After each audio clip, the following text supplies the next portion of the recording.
Olá, bom dia para você. Equipes de resgate buscam sobreviventes do temporal na zona da Mata Mineira. 33 pessoas ainda estão desaparecidas. Tem uma vítima ali, então a gente tem que pegar no braço, criar recurso, enxada, pá, e o mais rápido possível poder encontrar ele, se Deus quiser, em vida ainda, né? O número de vítimas na tragédia subiu, já são 37 mortos e meteorologistas alertam que é grande o risco de novas enchentes e deslizamentos. A Câmara aprovou no fim da noite o projeto antifacção. O texto aumenta penas para crimes cometidos por traficantes e milicianos. Mas os deputados deixaram de fora a criação de um imposto para bets que financiaria o combate à violência. A Polícia Federal faz uma operação agora de manhã para apurar uma fraude milionária em emendas parlamentares. O Supremo retoma daqui a pouco, com voto do ministro Alexandre de Moraes, o julgamento dos acusados de mandar matar a vereadora Marielle Franco e o motorista Anderson Gomes. Donald Trump fez ameaças ao Irã e elogiou a economia e a política anti-imigração no mais longo discurso anual de um presidente americano ao Congresso. Hoje é quarta-feira, 25 de fevereiro, e o Bom Dia Brasil está começando.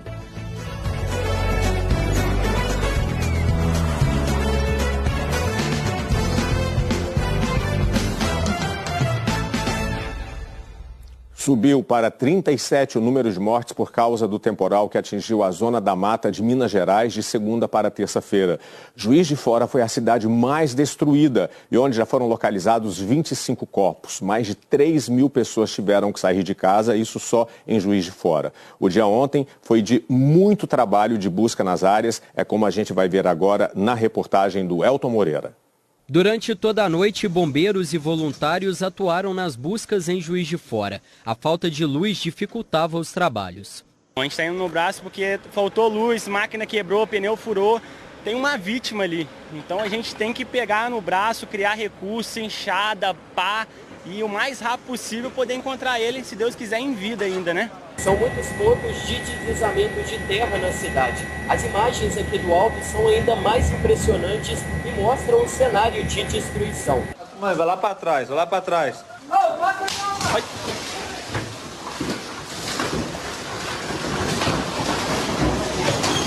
Vai para trás, vai para trás, vai para trás, vai para trás. Desceu foi tudo. A casa do Flávio desabou com 5 pessoas. Angustiado, ele aguardava notícias da família. Me ligaram, né, para perguntar se estava tudo bem, só que eu estava em BH. E aí falei que estava tudo bem. E falaram, mas e o restante do pessoal? Eu falei, não sei. E aí me mandaram a foto, eu falei, é a minha casa. E daí eu comecei contato com meus filhos, contato com a esposa e sem contato com ninguém. Minha esposa, meus 2 filhos, minha nora, meu neto. No bairro Parque Bournier, um dos pontos mais críticos, a terra atingiu 12 casas. 2 pessoas soterradas aqui, ó. Olha aqui. Tá o bairro todo alagado. Com o temporal, parte da cidade ficou sem energia. Desabrigados e desalojados estão sendo encaminhados para 15 escolas. A todo momento chegam doações. A gente trouxe alimentação, roupa para idoso, para criança, cobertor e outras coisas que estão precisando. Ao longo do dia de ontem, muitas pessoas procuravam por parentes. Minha mãe, minha filha, meu neto, meu tio, minha irmã, todo mundo, a família toda. E comemoravam os momentos de resgates.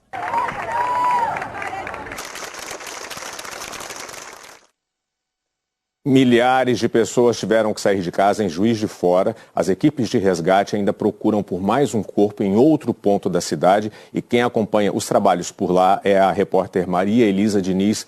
Maria Elisa, bom dia para você.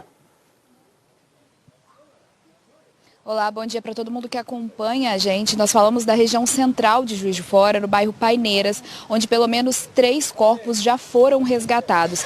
Nesse exato local onde a gente está falando agora, vou pedir para o nosso cinegrafista Evandro Carvalho mostrar para vocês, foi localizado o corpo de um homem de 35 anos, Reinaldo Neiva Ferreira, que era policial penal.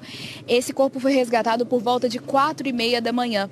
Segundo alguns amigos dele que vieram ajudar nesse trabalho de resgate, ele teria conseguido salvar a vida da companheira antes de ser soterrado. Esse soterramento aconteceu por conta de muita lama e algumas pedras que desceram pelo Morro do Cristo aqui em Juiz de Fora. Nesse momento não chove, mas a gente ainda tem previsão de chuva até a próxima sexta-feira. Bem próximo daqui, a menos de um quarteirão, uma família inteira foi soterrada. Inclusive ontem nos nossos telejornais locais a gente conseguiu mostrar o resgate ao vivo de uma mulher com vida, mas agora a gente teve a informação de que essa mulher também não resistiu e faleceu. Ela perdeu a mãe, os 2 filhos e o companheiro. A gente está acompanhando toda essa situação aqui. Juiz de Fora como um todo, além dos casos das vítimas, a cidade está muito devassada. Nós temos vias principais fechadas. O número de mortos aqui já chegou a são mais de 20 mortos na cidade. São 459 deslizamentos de terra registrados pela Defesa Civil. A gente vai seguir acompanhando. Volto com você, Leandro. Muito obrigado, Maria Elisa. 459 deslizamentos só na área de Juiz de Fora.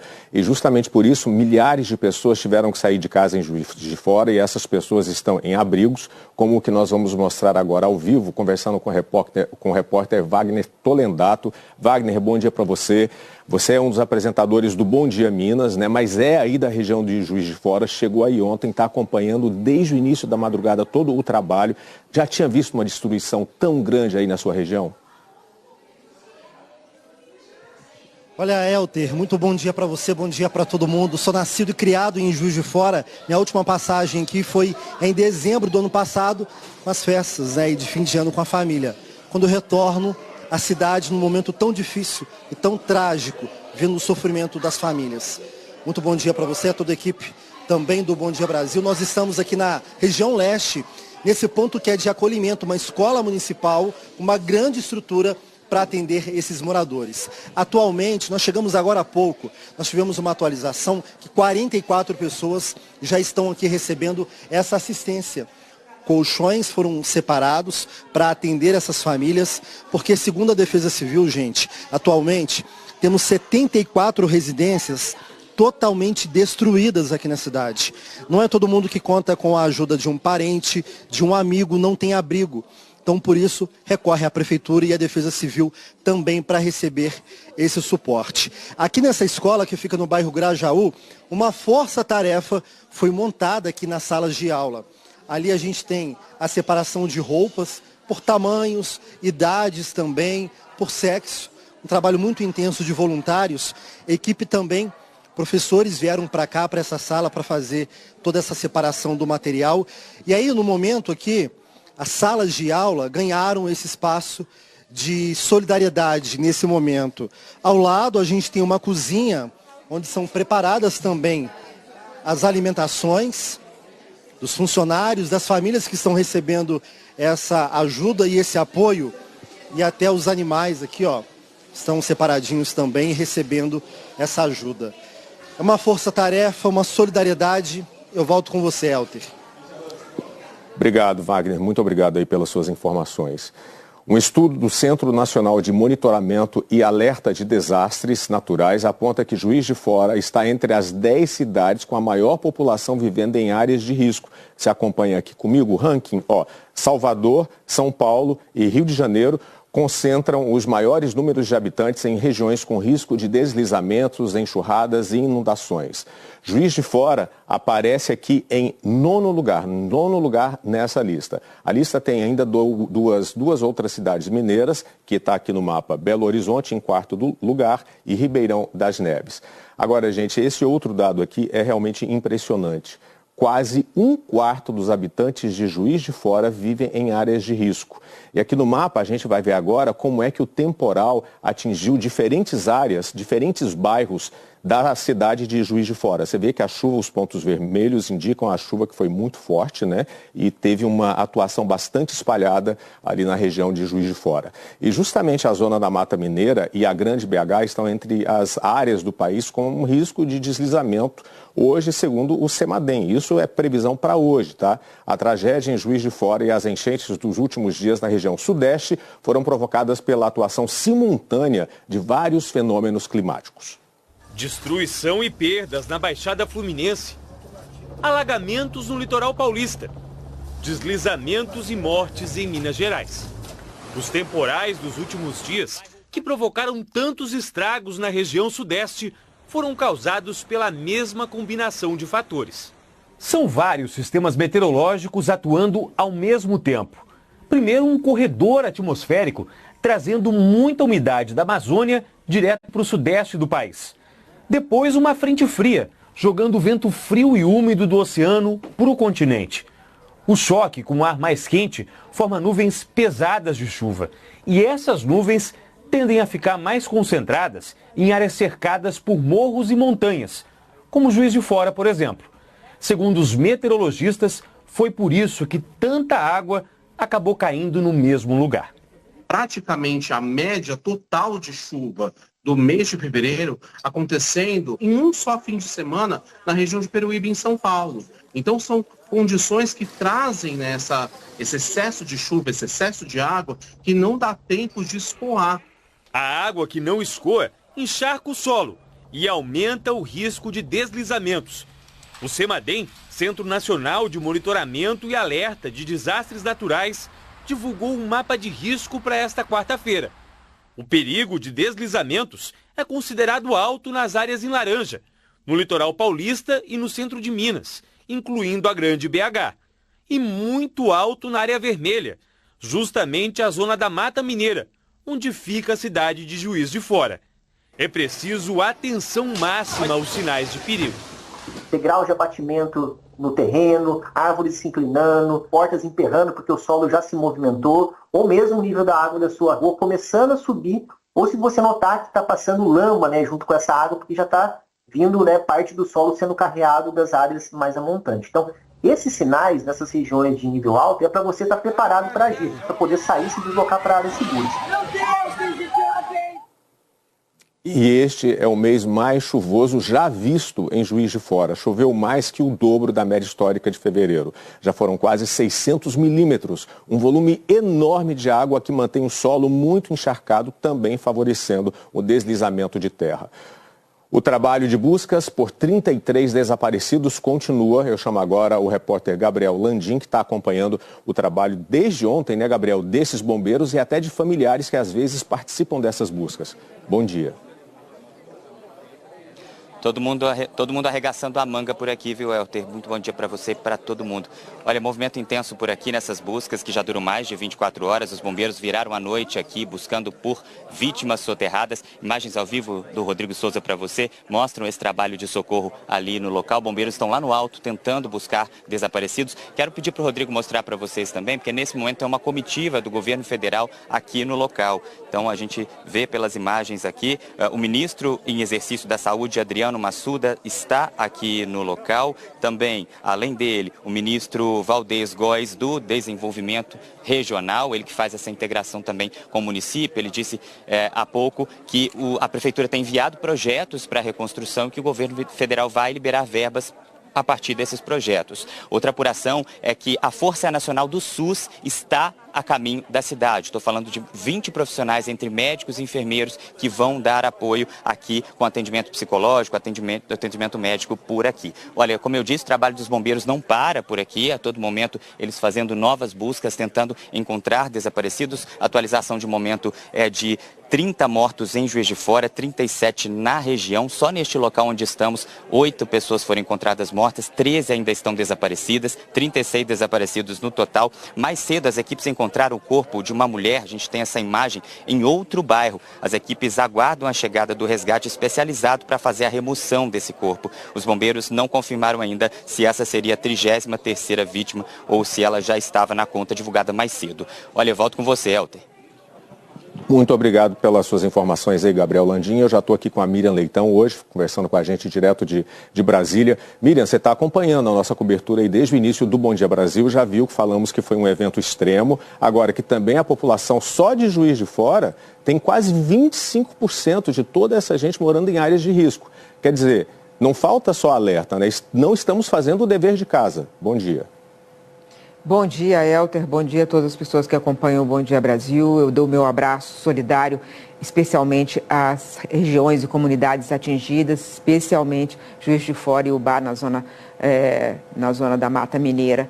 Mas o que a gente vê a cada ano é repetição da mesma coisa. E você que está nos ouvindo aí no Bom Dia Brasil fala assim, meu Deus, de novo, todo ano eles falam a mesma coisa. Mas é isso, a gente tem que repetir até que aconteça, né? O que os cientistas estão dizendo os cientistas estão nos alertando há muito tempo que as mudanças climáticas provocam exatamente isso. Eventos extremos, cada vez mais extremos, cada vez mais frequentes. Nós vamos ver essas tragédias apenas mudando o endereço. Um ano no Rio Grande do Sul, agora na zona da Mata Mineira, em Peruíbe, em cada momento, cada ano é um período, né? No período das chuvas é uma região que vai ser atingida. Contra isso, fazer o quê? Há muito que pode fazer. O que os cientistas estão alertando é que é preciso fazer muito na mitigação, ou seja, a redução dos gases de efeito estufa, e na adaptação, preparar toda a área urbana, principalmente, para esses eventos extremos. O Brasil aprovou no final do ano passado, o governo Lula apresentou e foi aprovado o Plano Nacional de Combate à Mudança Climática, que tem esses braços da mitigação e da adaptação. Mas é preciso muito mais do que isso, é preciso colocar o plano em vigor e fazer muito mais do que tem feito. A gente viu dolorosamente moradores de Juiz de Fora cavando com as próprias mãos para tirar do soterramento vizinhos e parentes. Isso não pode acontecer assim.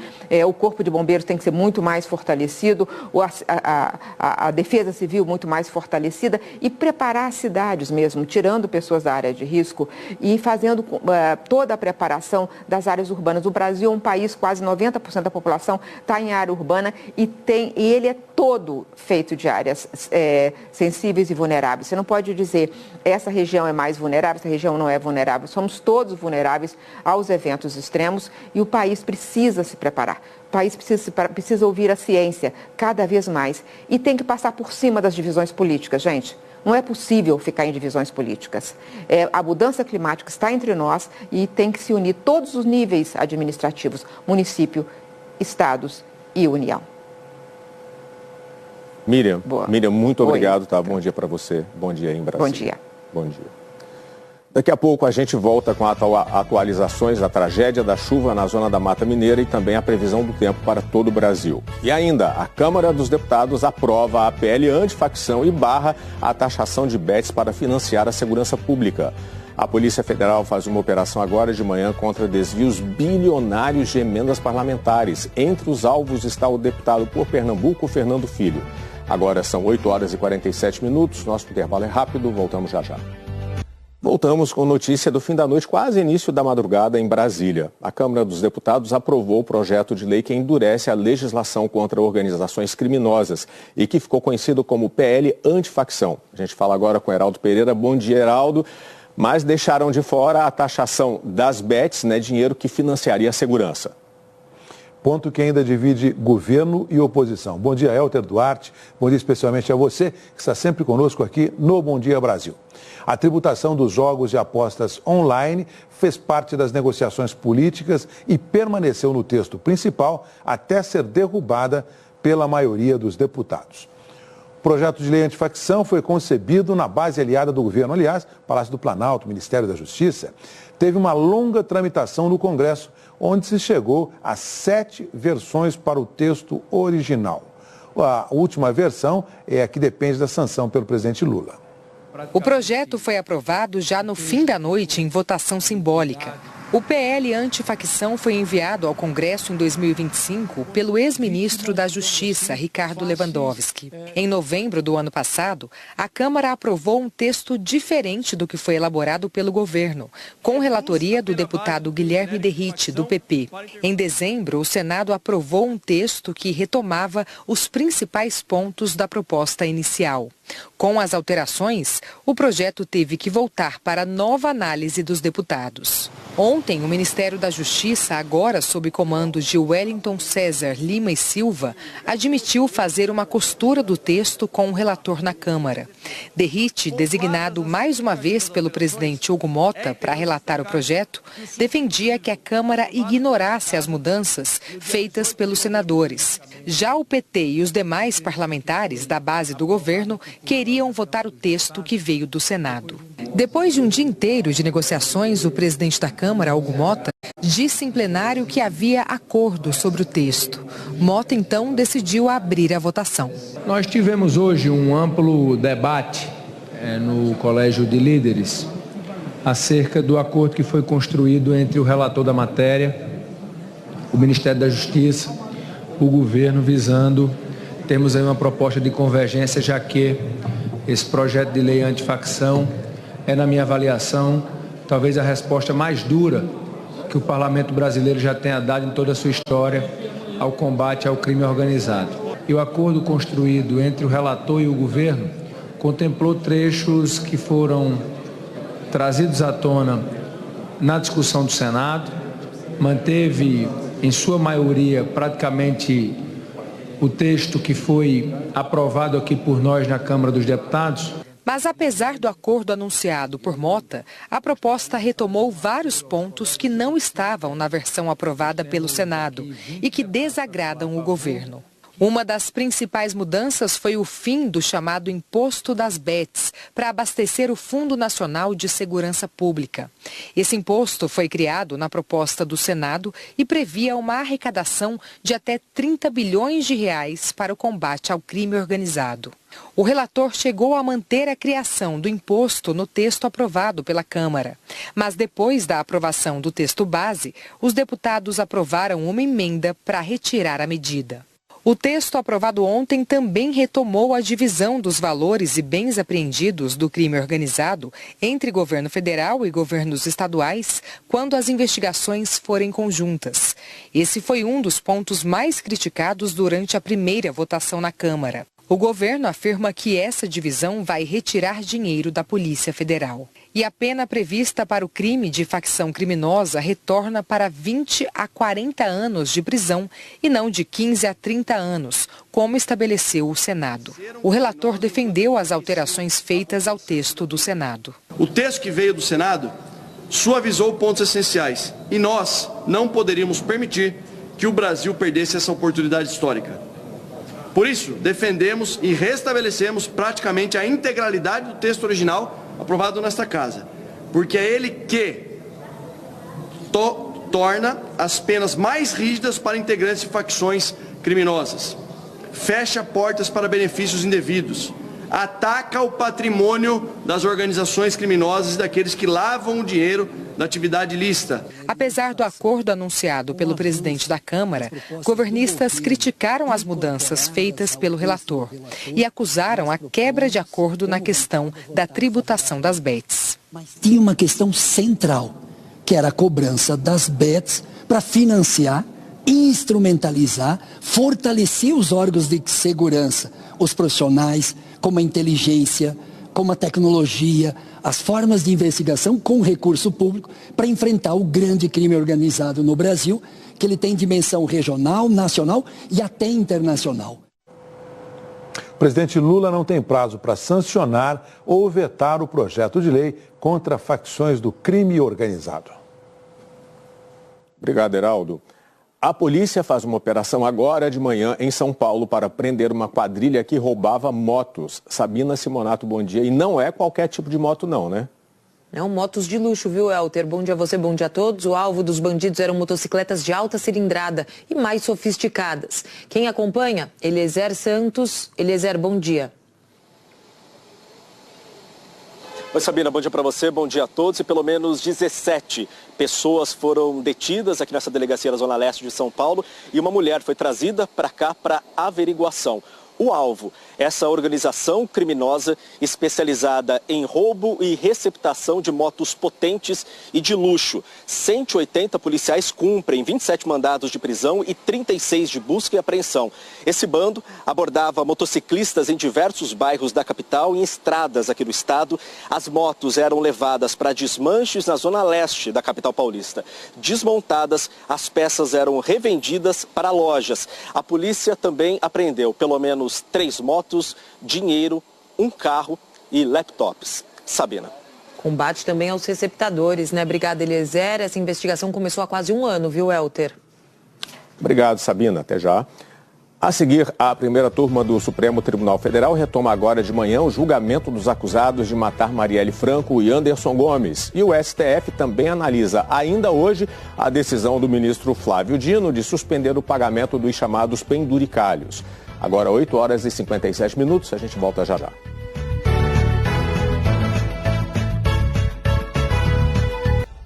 A Polícia Federal faz uma operação neste momento contra o desvio bilionário de emendas parlamentares. Os alvos são o ex-senador Fernando Bezerra Coelho, do MDB de Pernambuco, e os filhos dele, o ex-prefeito de Petrolina, Miguel Coelho, e o deputado Fernando Filho, do União Brasil de Pernambuco. Heraldo, a operação está nas ruas. Que informações você tem para a gente aqui? Elter, operação em andamento, ação policial em andamento. São 42 mandados de busca e apreensão. Ordem do ministro Flávio Dino, do Supremo Tribunal Federal. O alvo é um grupo composto por agentes públicos e empresários. Segundo a investigação, esse grupo usava emendas parlamentares ao orçamento federal para direcionar licitações públicas. Repórter Isabela Camargo está na sede da Polícia Federal aqui em Brasília. Tem mais informações. Bom dia, Isabela. Oi, Heraldo, bom dia para você. Boa quarta-feira a todos que nos acompanham. A suspeita dos investigadores é do envolvimento, portanto, de agentes públicos e privados no desvio de emendas parlamentares bilionárias. Essa é a informação desta manhã. Há ainda a suspeita que esses recursos tenham sido destinados para licitações com a participação de empresas envolvidas no esquema. Os investigadores também suspeitam de ocultação patrimonial e de pagamento de vantagem indevida. A TV Globo apurou que o ex-senador Fernando Bezerra Coelho e os filhos dele, eu cito o deputado federal Fernando Bezerra Coelho Filho, estão envolvidos nesta investigação. Nesta manhã, os agentes estão cumprindo 42 mandados de busca e apreensão em 5 estados, incluindo o Distrito Federal. Não há mandados de prisão. Nós registramos o momento que a Polícia Federal chegou neste condomínio, imagens feitas na Bahia, para cumprir o mandado de busca e apreensão em um endereço residencial. No fim das investigações, os suspeitos podem responder por crimes como corrupção, lavagem de dinheiro, organização criminosa, peculato e também por crimes contra a ordem financeira, como fraude à licitação. Heraldo, volto com você. Isabela Camargo, nessa manhã de chuva aqui em Brasília, tendo ao fundo a Polícia Federal. Obrigado, Isabela. A defesa de Fernando Bezerra Coelho e Fernando Bezerra Coelho Filho disse que não teve acesso à decisão e vai se manifestar após ter acesso aos dados da investigação. Os outros citados não se manifestaram. Heraldo, eu continuo com você aí em Brasília, porque a gente tem uma outra notícia muito importante, né? Porque em instantes o STF, a primeira turma, retoma o julgamento, né, dos acusados de matar a vereadora Marielle Franco e o motorista Anderson Gomes. Elter, a retomada do julgamento está prevista para logo mais. Nessa etapa, devem ser apresentados os 5 votos dos julgadores. O primeiro é o relator ministro Alexandre de Moraes. O caso foi submetido à Suprema Corte por envolvimento do deputado federal cassado Chiquinho Brazão. Familiares da vereadora Marielle Franco e do motorista dela, Anderson Gomes, acompanharam o julgamento desde o início. Reportagem de Hugo Evaristo. O relator do caso, ministro Alexandre de Moraes, fez um resumo do processo. Lembrou que a denúncia foi aceita por unanimidade e destacou que mais de 50 testemunhas foram ouvidas ao longo da instrução, entre acusação e defesa. Em seguida, foi a vez do vice-procurador-geral da República falar em plenário. Ele afirmou que os irmãos Brazão atuavam na grilagem de terras e que Marielle foi assassinada porque atrapalhava os interesses do grupo na regularização fundiária de áreas controladas por milícias. Segundo a acusação, os outros réus deram apoio logístico e garantias de impunidade. A Procuradoria-Geral da República pediu a condenação dos 5 réus. Marielle ameaçou os currais eleitorais dos irmãos, apresentou uma perspectiva de regulação fundiária que contrariava o já consolidado padrão de poder territorial das milícias por meio de grilagem e criou obstáculos à tramitação de projetos de lei que interessavam a organização criminosa. Os advogados de Fernanda Chaves e das famílias de Marielle e Anderson foram ouvidos como assistentes da acusação e também pediram a condenação dos 5 supostos mandantes do crime. Depois, foi a vez dos advogados dos réus. Cada um teve 1 hora para se manifestar. Todos pediram a absolvição e alegaram que a PGR não apresentou provas concretas para corroborar com a delação de Rony Lessa, executor confesso dos crimes. A delação dele, de um lado, é mentirosa por completo e, de outro lado, não foi corroborada. As alegações finais da douta Procuradoria, em um trabalho hercúleo para construir um raciocínio concatenado, com todas as vênias, não consegue fazê-lo. No fim do primeiro dia de julgamento, a mãe de Marielle Franco disse que depois de 8 anos, espera uma resposta da justiça. E a gente espera que seja uma justiça digna, né? Digna porque são 8 anos que a gente está esperando por isso. É uma instituição que merece respeito, mas também a gente tem que dizer o quanto isso é importante para mim, para a sociedade, para o Brasil, que sejam condenados. O STF também julga hoje a decisão do ministro Flávio Dino de suspender o pagamento das verbas extras ao funcionalismo público, os chamados penduricalhos, a servidores públicos dos poderes executivo, legislativo e judiciário. Hora da análise política, conosco Gerson Camarote. Gerson Camarote, bom dia. Bom dia, Heraldo, bom dia a todos. Bom dia, Camarote. A gente fala dos penduricalhos, mas na verdade não são tão penduricalhos assim, porque são valores que em muitos casos extrapolam muito mais do que o teto. O impacto no orçamento é impacto bilionário e impacto nos 3 poderes. É importante a gente falar isso, Heraldo. Por isso, toda a tendência que eu apurei em relação ao julgamento de hoje no Supremo Tribunal Federal, justamente dessas decisões do ministro Flávio Dino e agora essa mais recente do ministro Gilmar Mendes, essas decisões serão referendadas pelo plenário do Supremo Tribunal Federal. A percepção é o seguinte, que esses penduricalhos criados ou por legislação estadual ou por ordens administrativas, decisões administrativas de órgãos como tribunais de justiça, tribunais de contas dos estados, pelo Ministério Público nos estados, principalmente, que esses impactam ainda mais com salários que chegam a 200, rendimentos, né, que chegam a 200 mil por mês, nessa decisão de hoje, tudo isso cai. Então, fica valendo, com a decisão do Supremo Tribunal Federal, o fim desses penduricalhos que não tenham aprovação de legislação pelo Congresso Nacional.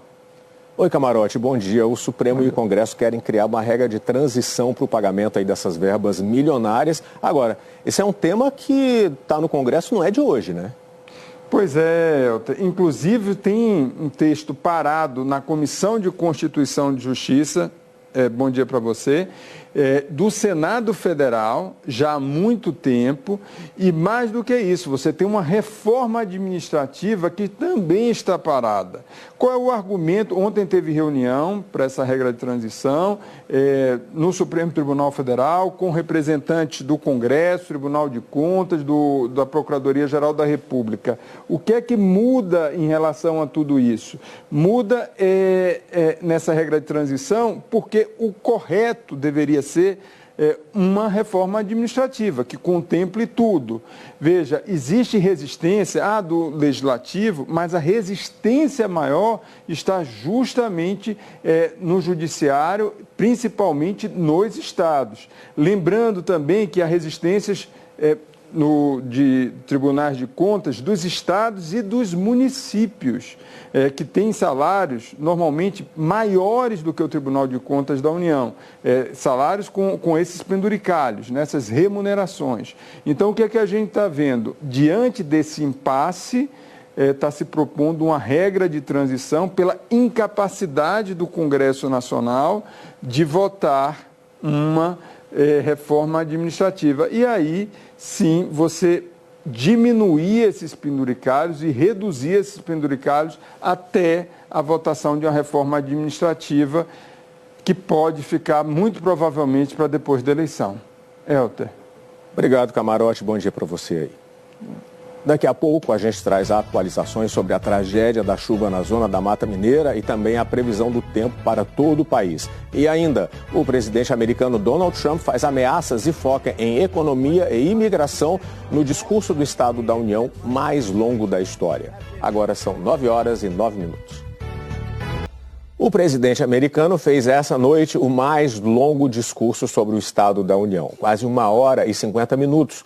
Donald Trump dedicou a maior parte do tempo a assuntos domésticos, em especial a economia e o combate à imigração ilegal, e fez novas ameaças ao Irã. Diante da queda na popularidade, Trump ressaltou programas para cortar impostos e diminuir os preços de medicamentos. Usou informações descontextualizadas ou imprecisas para apresentar um cenário positivo da economia. 300, 400, 500, 600% and more. Uma pesquisa da Associated Press mostrou que 59% dos americanos desaprovam a forma como o presidente vem conduzindo a economia. Supreme Court's unfortunate involvement. Trump chamou de lamentável a decisão da Suprema Corte da semana passada, que considerou ilegal o mecanismo usado por ele para aplicar tarifas contra dezenas de países sem autorização do Congresso. Foi a maior derrota institucional do presidente neste mandato. Eu usei essas tarifas, que arrecadaram centenas de bilhões de dólares, para fechar grandes acordos, tanto no campo econômico quanto na segurança nacional. Tudo estava funcionando bem. Apesar da decisão decepcionante, as tarifas vão continuar sob outros dispositivos legais. No discurso, o presidente também priorizou a agenda anti-imigração. Disse que o país agora tem a fronteira mais forte e segura da história. Ele convidou para a plateia parentes de vítimas de crimes cometidos por imigrantes. Em nenhum momento, o presidente mencionou os 2 americanos mortos por agentes da Polícia de Imigração, o ICE, em Minneapolis, em janeiro. A deputada americana Ilhan Omar, do estado de Minnesota, chegou a gritar: "Você é o assassino, você matou americanos." A deputada é de origem somali, população que foi atacada e chamada de lixo pelo presidente Trump. O discurso deste ano é considerado ainda mais importante porque faltam menos de 9 meses para as eleições parlamentares de novembro, que vão renovar toda a Câmara dos Deputados e 1/3 do Senado. O governo tem o controle hoje das 2 casas, mas pesquisas indicam que o partido de Donald Trump pode perder a maioria em pelo menos uma delas. Durante todo o tempo, congressistas republicanos do partido do presidente aplaudiram de pé. A outra metade da oposição permanecia sentada. Cerca de 30 deputados, senadores e democratas fizeram um boicote ao discurso. Eles participaram de uma manifestação do lado de fora do Capitólio. Outros deixaram o plenário durante a fala de Trump. O deputado democrata Al Green foi retirado por seguranças do plenário depois de ter erguido um cartaz em protesto com a frase "Negros não são macacos". No início do mês, Trump publicou em uma rede social um vídeo com uma imagem racista que retratava o ex-presidente americano Barack Obama e a esposa dele, Michelle Obama, como macacos. A publicação provocou repúdio e condenações nos Estados Unidos. Ela foi removida e a Casa Branca disse que tinha sido feita por engano. Meia hora antes de encerrar o discurso, Trump falou de política externa. Celebrou o acordo que levou à libertação de todos os reféns israelenses mantidos pelo grupo terrorista Hamas. E no aniversário de 4 anos da guerra, disse que está trabalhando muito para encerrar o conflito entre a Rússia e a Ucrânia.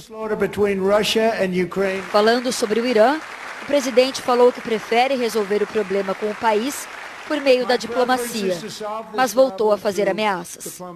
Uma coisa é certa, jamais vou permitir que o maior patrocinador do terror do mundo tenha uma arma nuclear. O Irã tem repetido que não tem intenção de desenvolver uma arma nuclear.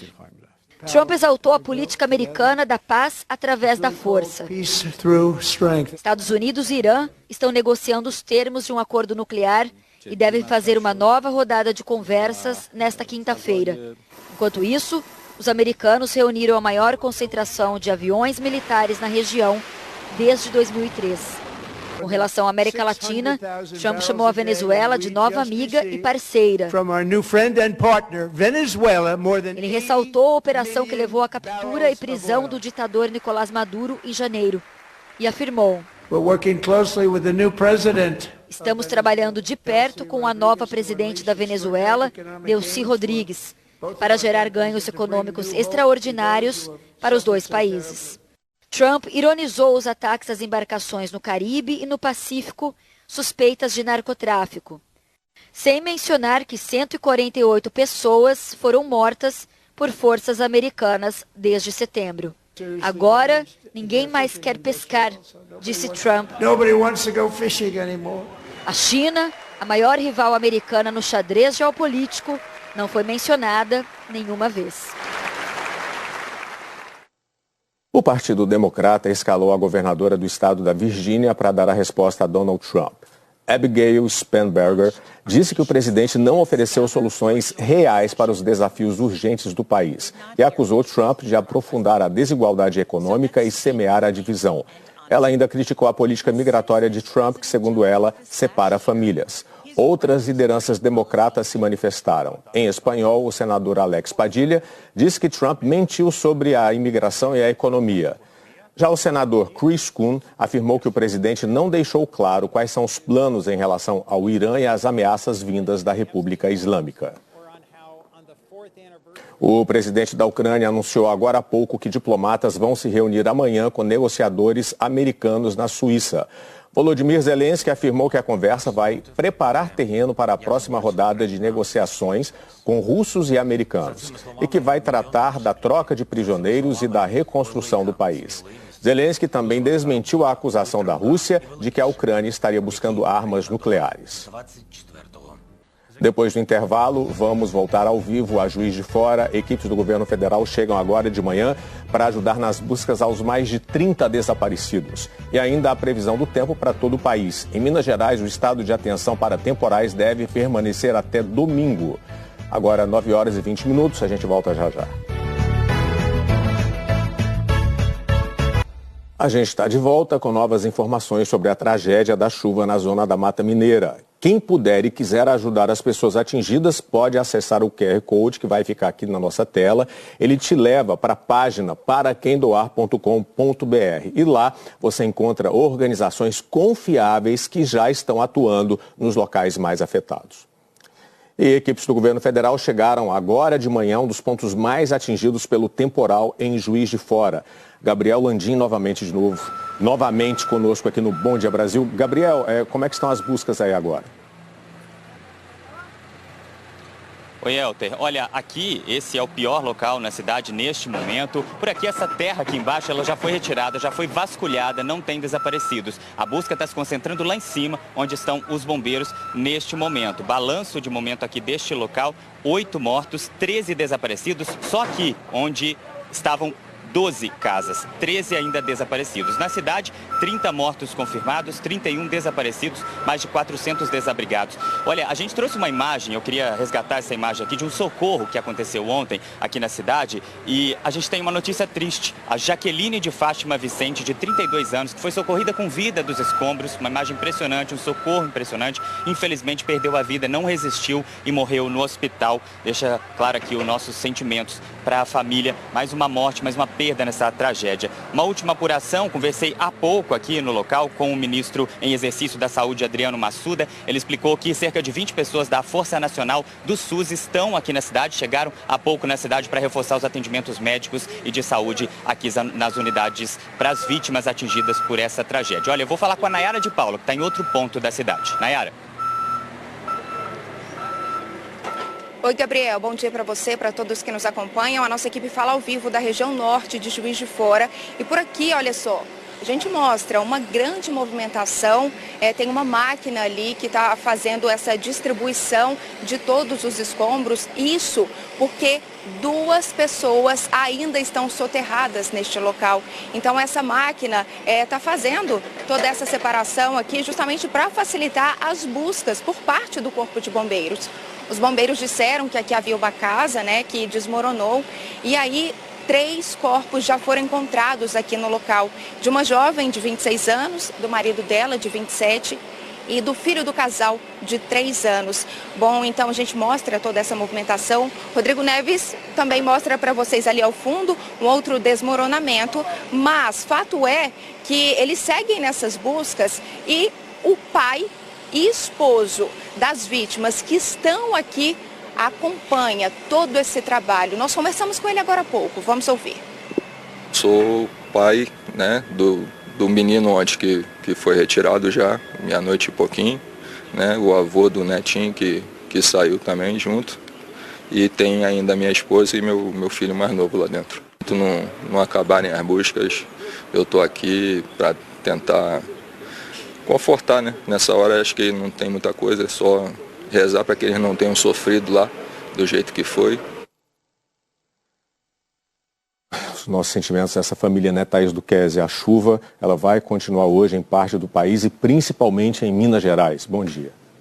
É isso, Elter, bom dia para você. Ainda tem muita chuva para cair em Minas, um bom dia para você também. O estado deve permanecer em atenção pelo menos até domingo, Juiz de Fora até sábado, o que pode atrapalhar esse trabalho de buscas. E como em Juiz de Fora já teve chuva 3 vezes mais do que costuma chover o mês de fevereiro inteiro e 1/3 disso desde sábado, hoje chove mais 40 milímetros. Por isso, ainda é muito alto o risco para novos deslizamentos de terra. Estava previsto que a atmosfera está bem quente, úmida, com essa frente fria aqui, uma alta pressão no mar, favorecendo os temporais. Mas essa nova resposta climática a uma tragédia humana já vem sendo alertada pelos cientistas. A chuva foi torrencial, porque o Oceano Atlântico aqui no Sudeste está uns 3 graus mais quente que o normal, favorecendo aí mais umidade para a atmosfera. E essa tragédia tomou tamanha proporção pela quantidade de pessoas vivendo em área de risco. No Brasil, 12 milhões de pessoas nessa situação. Hoje, quase todo o Sudeste tem alerta para temporais, o Centro-Oeste do Brasil, pegando o leste de Santa Catarina, parte do Paraná, boa parte da região Norte e também do Nordeste. Palmas hoje tem previsão de 50 milímetros, Campo Grande 40, é a mesma previsão aqui para Cuiabá. Em Macapá, Belém, Curitiba, 35 milímetros, Floripa e Goiânia, 30 milímetros. No Sudeste chove muito ainda, em BH temporais, para São Paulo, para Vitória também, e Rio de Janeiro chuva forte com 26 a 33 graus. Hoje só não chove próximo a Roraima e também no Oeste Gaúcho. Amanhã teremos a formação de mais uma zona de convergência do Atlântico Sul. É a 5ª do ano, dura até domingo e ainda leva muita chuva do norte até o sudeste. Em Juiz de Fora só deve parar de chover no domingo, em Vitória até sábado. No litoral de São Paulo também amanhã volta a chover muito, viu, Elter? Até 150 milímetros. Um bom dia para você. É muita água, fica aí o alerta então. Obrigado, Thaís, bom dia. Outras informações a qualquer momento e a cobertura completa logo mais no Jornal Hoje. E a gente lembra que o Jornal Nacional hoje é mais cedo, às 8 horas, por causa do futebol. Você fica agora com o encontro com a Patrícia Poeta. Até amanhã.